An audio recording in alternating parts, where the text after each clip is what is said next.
Rodrigo, ¿por qué esa canción? Cuéntanos la auténtica historia. ¿A quién se le dedica esa canción de Señora Azul? Sí, la auténtica historia de Señora Azul pretendía ser una crítica de los críticos indocumentados, de los malos críticos. Bueno, puede seguir sirviendo hoy en Luego, día. sí, o sea, la metáfora expresaba esto.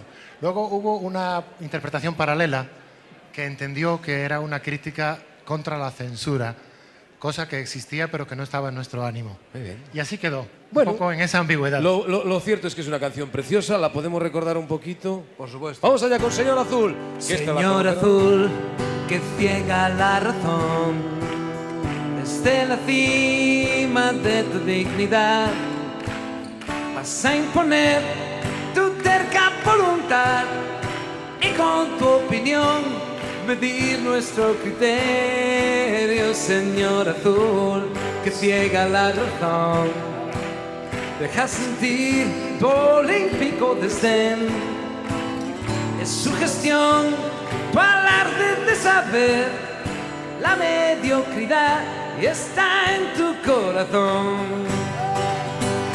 Tú no puedes apreciar con propiedad el color de la cuestión, porque desde la barrera sueles ver Todos que no son y parecen ser Señor Azul.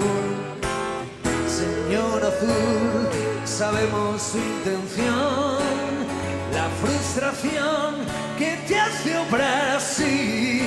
Señor Azul, qué lástima nos das, la mediocridad está en tu corazón. Señor Azul, no, no, no, no, no.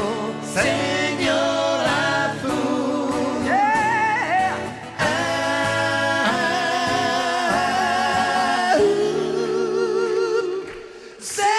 Señora